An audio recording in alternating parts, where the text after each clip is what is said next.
Mara Seguini nos convoca un tema interesantísimo a propósito de la cuenta pública de este sábado, del 1 de junio, y vamos a conversar con Daniel Rodríguez, director ejecutivo de Acción Educar. Daniel, ¿qué tal? Bienvenido a esta edición de Llegó la Hora. Bienvenido, Daniel. Hola, ¿cómo están? Muchas gracias por la invitación. Bueno, y una de las cosas que se pregunta la ciudadanía y también la opinión pública, por qué no decirlo, es ¿qué va a hablar el presidente en materia educacional el 1 de junio? Sobre todo por el revuelo que se ha causado a propósito de poner o intentar instalar la discusión del CAE dentro de la agenda.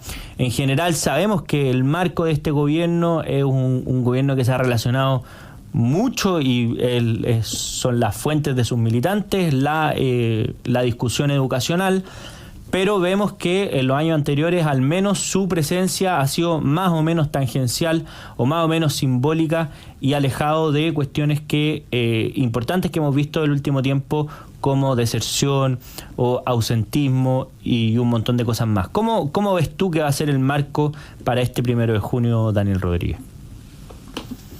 Mira, las personas que trabajan en políticas públicas tienen que ser muy, muy optimistas, porque si no es un trabajo muy deprimente. Y por lo tanto yo estoy muy optimista que el presidente pueda poner el énfasis y así instruir a sus ministros, poner el énfasis en la reactivación educacional del sector escolar. ¿Qué quiere decir la reactivación educacional? Quiere decir tomar todas las medidas en alianza con el mundo público y privado para recuperar a las escuelas del impacto brutal que tuvo la pandemia en educación, tanto en materia académicas como socioemocionales, como también de convivencia, producto de la suspensión extendida de las clases. Tú lo mencionabas en tu introducción, esos temas se manifiestan hoy día como en la deserción, en la baja asistencia, para la cual todavía no tenemos datos para 2024, y a todas luces ese tiene que ser el tema principal de educación de este gobierno y probablemente del próximo también. Entonces, yo mantengo viva la esperanza que ese sea el foco de la cuenta pública, y por cierto espero que toda esta reacción, digamos, totalmente alineada de la opinión pública respecto a lo absurdo que resulta hoy día insistir en la promesa electoral de la condonación universal del CAE y el pago de la deuda histórica, sean cosas que queden fuera y podamos empezar a preocuparnos de no solamente de quienes más lo necesitan hoy día, que son los estudiantes que están en la educación escolar, sino también donde cada uno de esos pesos públicos que se invierten van a tener mejor retorno. Daniel, y un poco considerando la demanda actual que hay en la educación básica y media, tuvimos niños efectivamente a principios de años sin colegio, sin matrícula, colegios buenos con alta demanda y sin cupos, posicionamiento de niños en colegios que estaban muy lejanos a donde viven o separados de sus hermanos, conflictuando completamente la realidad familiar y la dinámica de vida de cada una de esas familias. Entonces, ¿cuáles son las expectativas o cuáles son los proyectos que existen o se espera que hayan para poder manejar esta crisis en cuanto a la demanda por establecimientos educacionales? Mira, yo veo difícil que el gobierno vaya a ir a la iniciativa en estas materias, porque estos problemas que tú citaste tienen que ver con la ley de inclusión escolar, una de las leyes más emblemáticas de la presidenta Bachelet, y guarda un espacio muy, muy afectivo en el actual oficialismo, y se han resistido sistemáticamente siquiera a aceptar que podría haber un problema o una falla. Se han negado a legislar en sucesivas ocasiones en relación a mejorar esta reforma.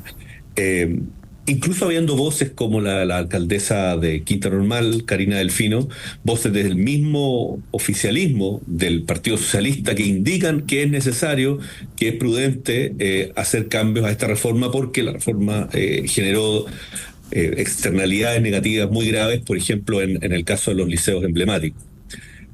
Pero es difícil esperar que venga del gobierno esta idea. Yo en ese caso creo que tenemos que confiar o ver la posibilidad de que desde el Parlamento hayan fuerzas políticas que puedan presionar al gobierno a entrar en razón en esta materia y empujar ciertas iniciativas. Hoy día hay varios proyectos de ley, mociones parlamentarias, que van en la dirección correcta de flexibilizar las reglas que prohíben la expansión y la creación de colegios particulares subvencionados, que son los que más prefieren las familias, y de alguna forma darle un impulso a la creación de colegios particulares subvencionados. Oye, Daniel, y bueno, estamos conversando con Daniel Rodríguez, director ejecutivo de Acción Educar, a propósito de la antesala de la cuenta pública del presidente de la República, y una de las cosas que se mencionaron en los discursos anteriores en la cuenta pública era en particular la deuda histórica de los profesores y la posible condonación al crédito con aval del Estado.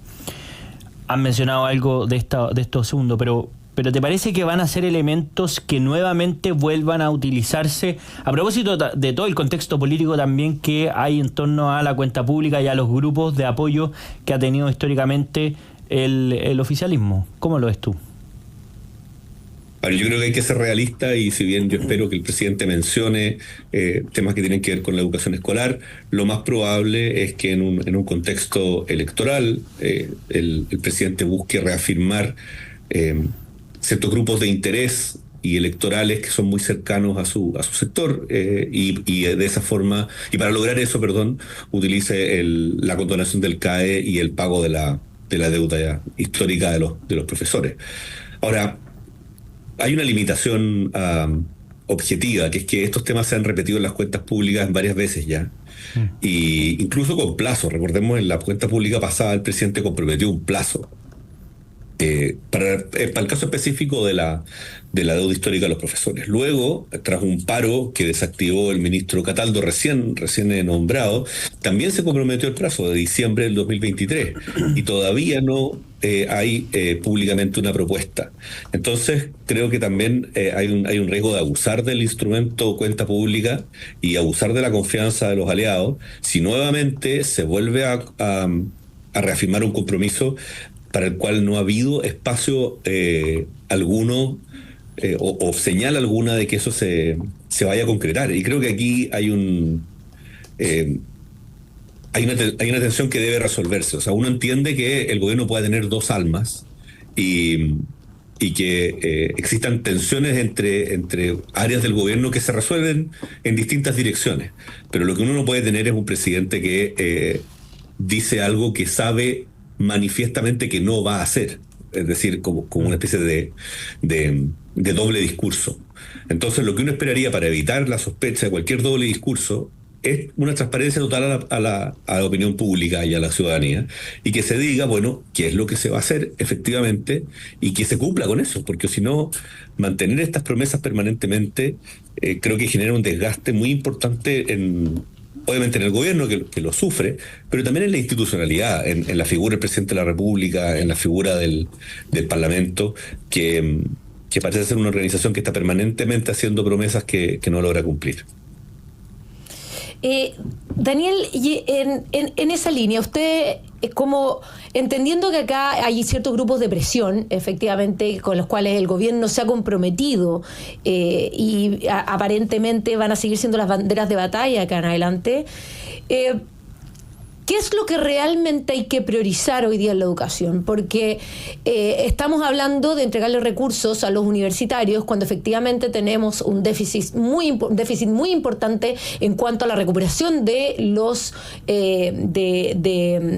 estudios, en cuanto a lo que se perdió sobre todo en pandemia, pero también hay una fuerte discusión en lo que tiene que ver con la educación parvularia. Entonces, entendiendo que la política es política, desde la perspectiva de ustedes, que están enfocados absolutamente en la educación, ¿dónde hay que poner las prioridades, los recursos y la gestión principalmente? A ver, en los recursos, a mi modo de ver, es clave enfocarlos en educación parvularia. ¿Por qué? Porque es un sector en el cual hay hay mucho por qué avanzar, hay mucho por avanzar. Hay que avanzar en, por ejemplo, una subvención a los niveles medios, es decir, a lo que denominamos normalmente el jardín. Esos niveles reciben una subvención muy heterogénea, depende si estás en un Junji, en una Integra o en los llamados BTF, cuántos recursos el Estado paga por ti. Eso es una cosa que no toleraríamos por ejemplo, en el mundo escolar, y en parvularia lo toleramos. Toleramos que para unos niños, perdón, el Estado pague 500.000 pesos y para otros pague 150. Y lo mantenemos y nos da lo mismo.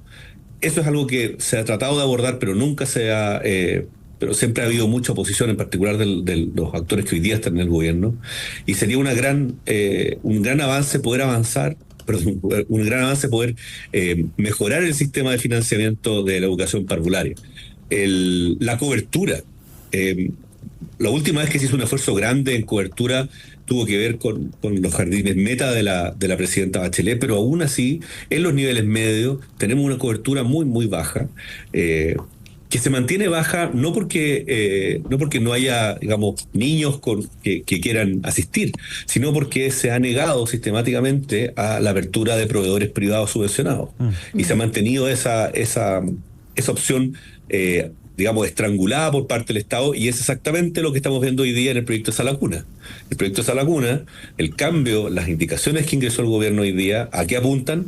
A evitar que el sector privado pueda proveer Sala Cuna, que pueda beneficiarse del nuevo sistema que se está planificando. Entonces, ahí hay tanto por hacer. Es baja la cobertura en educación parvularia, y está tan probado el nivel de la contribución a la vida de las personas que tiene haber pasado por una educación parvularia de calidad, que no se entiende que estemos hoy día discutiendo cómo financiar más años y a más personas en la educación superior, que además ya constituyen un grupo que, aunque algunas personas se niegan a reconocerlo, pero un grupo ya privilegiado, ya que está en una situación mejor que el resto de otros chilenos. Para mí no hay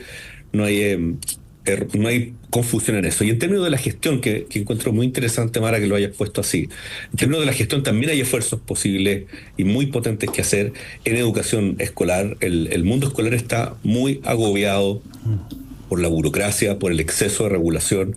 Hay una superintendencia que prácticamente mensualmente diseña nuevas regulaciones, nuevas restricciones a los colegios, que evitan que los líderes de los colegios se dediquen a educar, y los obliga a estar preocupados de papeles, de defenderse de demandas, de defenderse de acusaciones, de tener que estar enviando papeles una y otra vez al mismo funcionario, que siempre encuentra una falla, que siempre que va encuentra alguna pifia a la cual molestar al establecimiento, y que no tiene nada que ver, esto es lo importante, no tiene nada que ver con el derecho a la educación de los alumnos. Si está bien que haya fiscalización, está bien que haya control, pero que ese control tenga que ver con asegurar el derecho a la educación, no porque un guardapolvo no está pintado, entonces vas a multar el colegio. ¿Qué tiene que ver eso con el derecho a la educación? Y hemos llegado básicamente por la desconfianza atávica que tiene el Estado sobre la acción de los privados.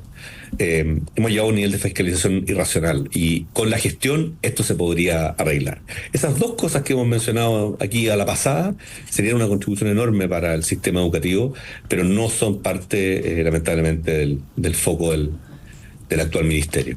Oye, Daniel Rodríguez, en este minuto que nos queda, ¿crees que va a haber alguna sorpresa en materia educacional en el discurso del 1 de junio? ¿Crees que hay alguna carta bajo la manga? ¿Crees que, obviamente es muy difícil predecirlo, pero crees que hay algo que uno podría decir, mira, este tema es necesario que se trate, y la verdad hasta el momento ni siquiera se ha abordado, ni siquiera se ha planteado en el debate por parte del gobierno?